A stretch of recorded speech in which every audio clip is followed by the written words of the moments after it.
네, 안녕하세요. 네, 안녕하세요. 밴쿠버 오영환 부동산입니다.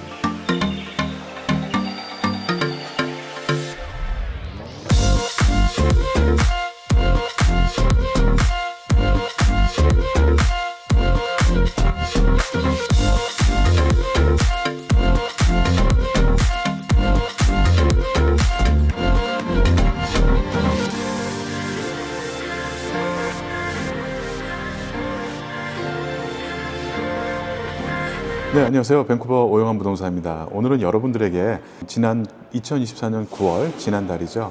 메트로 밴쿠버의 주택 시장에 대해서 한번 분석을 해드리도록 하겠습니다. 매년 9월 달은 이제 아이들도 방학이 끝나서 학교로 돌아가고 또 부모들도 휴가나 이런 여러 가지 복잡한 일로부터 떠나서 이제 주택 구매자들이 주택 시장으로 돌아오는 첫 번째 달입니다. 그래서 9월 달에 지표가 어떻게 나왔냐가 또 가을 시장을 또 보여줄 수 있기 때문에 제가 좀 준비를 했고요. 자, 그럼 결론적으로 말씀을 드리면은 지난 2024년 9월 지난달에 시장은 이제 높은 이자로 인한 금융 비용이 너무 비싸기 때문에 그런 이유도 있고, 그리고 또 금리가 더 내려갈 것이라는 기대 심리가 있어서 사실은 세일즈는 감소를 했었습니다. 정확히 보면은 메트로 밴쿠버의 경우 2023년 9월에는 1926건의 주택 판매가 이루어졌었는데요.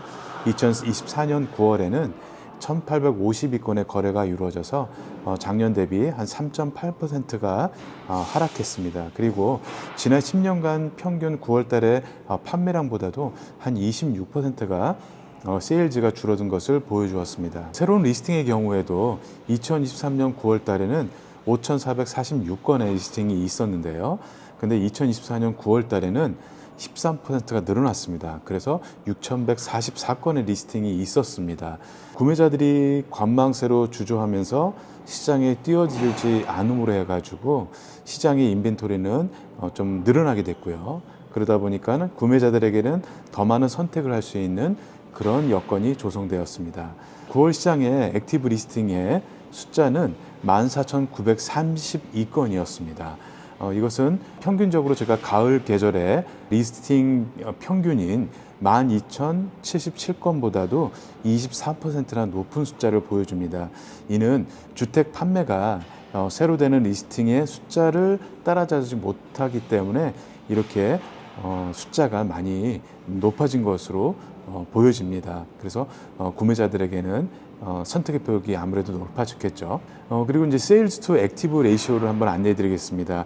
이것은 지난 9월 달에 판매된 주택의 숫자를 리스팅의 숫자로 나누은 것입니다. 그래서 가령 100개 리스팅이 있었다. 근데 100개의 집이 팔렸다. 그러면은 이제 100%가 되는 거고요. 그리고 수치가 이제 12% 이하로 내려가면은 아무래도 바이어 애들에게 유리한, 그래서 가격 하락의 압력을 받는 그런 시장이 되고요. 그리고 20%가 넘어가면은 공급보다 수요가 많아지는, 그래서 주택 가격 상승에 압력을 받게 되는 셀러의 마켓이 됩니다. 그래서 이 숫자를 한번 보면은요, 메트로 밴쿠버의 경우 디태치드 홈, 싱글 하우스 같은 경우는 9.1%를 보여줬고요. 타운하우스는 16.9%, 그리고 콘도 같은 경우는 14.6%를 보여줍니다. 그래서 평균적으로 보면은 12.8%를 보여주는데요. 9월 달에는 일반적으로 균형을 이루는 가운데 소폭의 가격 하락 압력을 받았다, 이렇게 보시면 될 것 같습니다. 그리고 MLS의 HPI 벤치 플러스 프라이스를 한번 보면은요, 전체적으로 금액이 117만 9,700불로 1년 전보다는 한 2% 정도 가격이 떨어진 것을 보여줍니다. 그리고 프레이저밸리의 세일스 액티브 레이시오를 보면은요, 싱글홈 같은 경우는 9.6%, 타운홈이 18.5%, 그리고 콘도가 13.1%를 보여줍니다.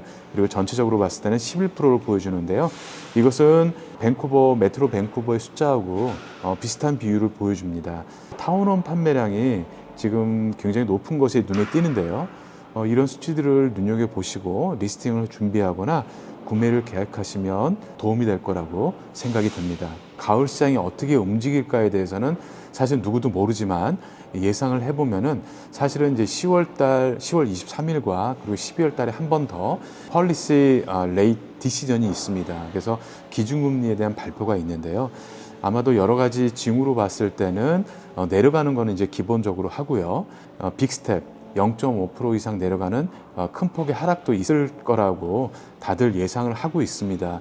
그리고 또 지난번에 제가 설명드렸다시피 모기지 보험을 드는 모기지 가입자의 경우에는 생애 첫 집 구매자나 그리고 새 집을 사는 사람들에게 상환 기간을 25년에서 30년으로 늘려주고, 그리고 또 1밀리언의 캡이었던 것을 1.5밀리언으로 높이는 정책이 이제 12월 달부터 시행이 됩니다. 그리고 11월 달부터는 모기지를 저희가 이제 갱신할 때 다른 은행으로 옮기될 경우에는, 예전 같은 경우에는 스트레스 테스트를 다시 받아야 됐는데 이제는 스트레스 테스트를 받지 않고 내 모기지를 다른 은행으로 옮길 수 있는 그런 구매자들에게 편리한 정책들이 계속 발표가 되고 있습니다. 거기다가 이렇게 금리 인하가 돼가지고 실질적으로 모기지 이율에 영향을 끼친다면은 아무래도 주변에서 관망하던 주택 구매자들이 당연히 주택 시장에 뛰어들 것으로 예상이 됩니다.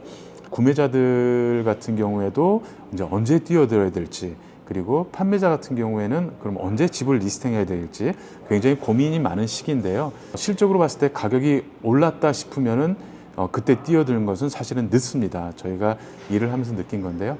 조금 이르다 싶을 때 준비를 하면서 뛰어드는 것이 사실은 가장 좋은 결과를 보여줬던 것 같습니다. 지금까지 보면은요. 그래서 주택을 리스팅하거나 구매하실 계획이 있을 분들은 저에게 연락 주시면은 여러분의 계획을 같이 한번 도와드려 가지고 최선의 효과를 볼 수 있도록 한번 열심히 뛰어보도록 하겠습니다. 자, 그러면 오늘도 시청해 주셔서 감사하고요. 다음 비디오에도 여러분 찾아뵙도록 하겠습니다. 감사합니다. 좋은 하루 되십시오. 안녕히 계세요.